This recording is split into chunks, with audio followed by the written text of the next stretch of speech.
Hello everyone, welcome back. This is Dunk, and today we're taking a look at something we showed off yesterday in a little preview video. So, in the next update of Terraformacraft Plus, I'm adding Atolls, or Atolls, depending on how you pronounce it. So, this is a new generated structure. You can see the shape of it here. Maybe I'll throw up some images in the edit of some atolls in real life so we can get a look at them. Obviously, they're quite a bit smaller in Terraformacraft just because with the render distance, I really wanted it to be something that you could kind of see the entire structure of while you were there. But we can drop down and see. So our atolls, we have underneath of them coral. All right, so typically atolls are built on top of undersea volcanoes. Coral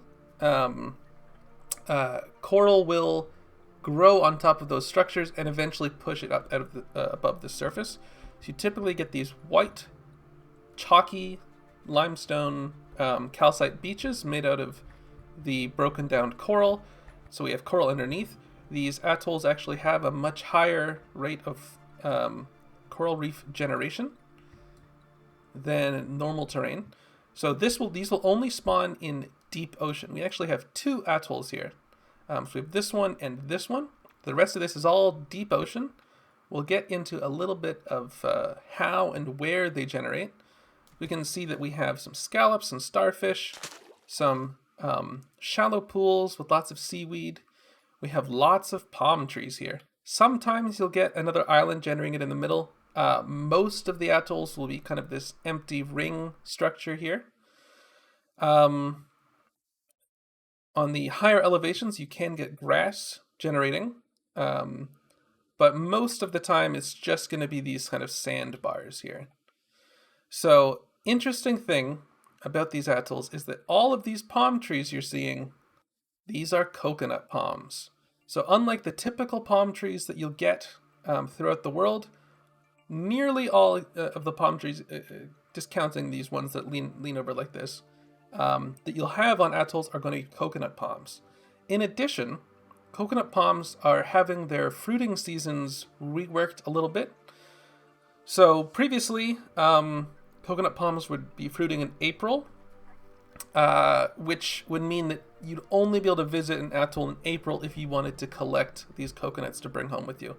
However, in real life, coconuts typically have a 9-month period between their life cycle, like flowering to producing coconuts that will fall off. And because they typically live in climates that aren't really affected by seasons, the season, like the month that you expect a coconut tree to fruit in, is going to vary tree to tree. It's basically when did the coconut tree sprout, when did it grow, when did it first flower, and how many cycles has it been through since then.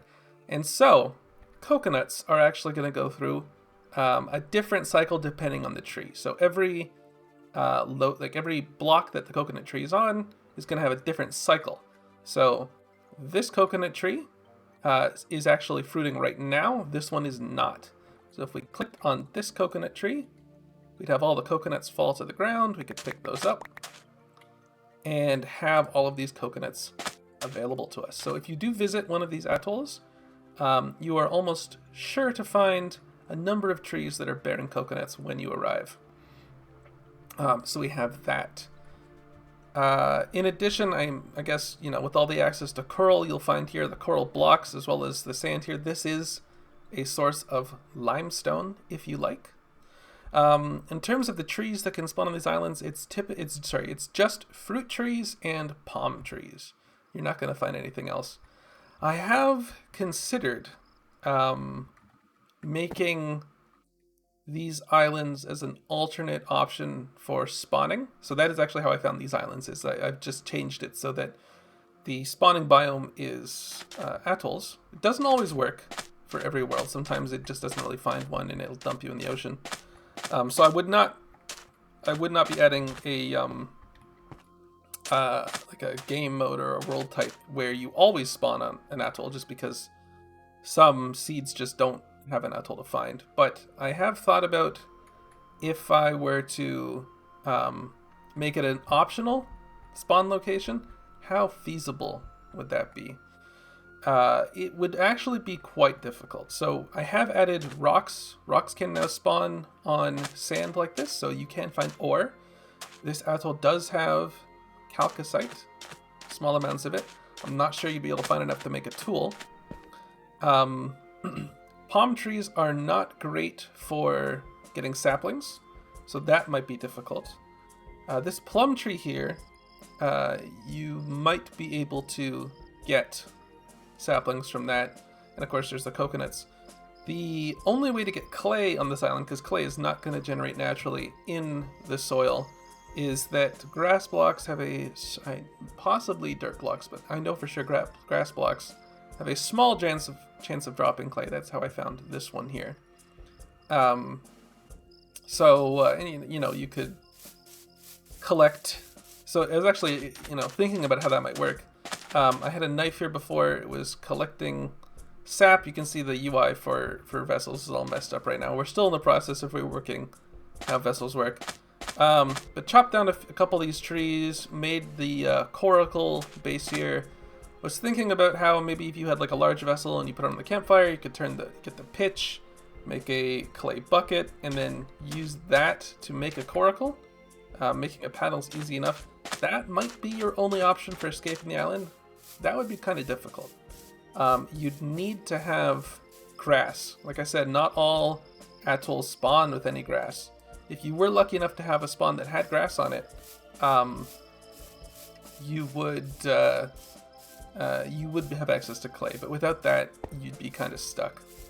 So, interesting concept. At least with the way that the game currently works, the only boats you can make do require clay. Or the only early game boats require either clay or metal if you're making the standard vanilla boat.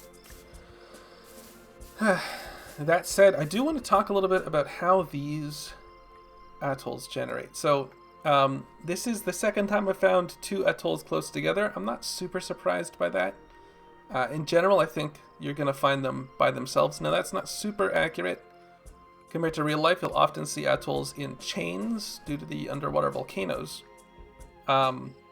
However, the way that atolls are generating is not anything as complicated as that. I'm actually kind of proud of it. So if we are going to be doing some edits here, I'm going to throw up some images, and these are going to be some biome maps. So this is a tool that Byax and I have. Byax developed that we both use during testing of new terrain features, where it'll show us a roughly 4,000 by 4,000 block area, starting at the origin of the world and going out in the positive X and Z directions of the biomes in that area. And the white lines you'll see with some gray borders are rivers with riverbanks. And those are generating based on a river layer. So there are sort of biome regions that are numbered, like River 1, River 2, River 3. And whenever two of these regions intersect, that intersection is a river. Now these rivers stop when they encounter water features like lakes, beaches, oceans, things like that. They do turn into estuaries. But when they hit ocean, they just stop completely. The river regions still exist underneath. We just don't use them for anything. So I decided that in deep ocean, if 3 river regions meet, which on land would be 2 rivers meeting, you can see 1, 2, 3 regions. In that case, I'm going to have an atoll generate. And the shape of the atoll will be the kind of way that those 3 rivers would meet. So maybe we'd have a river coming along this way and one coming down here, and that's why this is shaped the way it is. And apparently they meet again up here, and so you tend to sometimes get a couple of atolls near each other. But in general, you probably will find these on their own. They are, because they are using these river biomes to generate, they're not typically that close together. They're not going to be super common, but they should be evenly distributed enough that if you go out looking for one, you will eventually run into one. So I kind of like the way that that's set up. It means that it didn't have to add anything extra. No new data layers to the terrain generation, which would slow it down. Just reusing existing ones, which I think helps.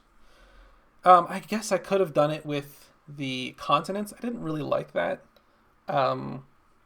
Just because it would mean that they'd always be on the borders of multiple continents. I do like this system that uses the rivers. Um, Rivers are pretty unpredictable, so I don't think you'd be able to unless you had two rivers that were very near each other near the coast. You probably are not going to be able to find an atoll by following a river, because the path they actually go along is unpredictable enough that once it hits the ocean, I don't think you really have a chance of guessing which way it's going. I do like this structure, and I'm pretty happy with how it's turning out. So let me know in the comments what you think, and I'll see all y'all next time.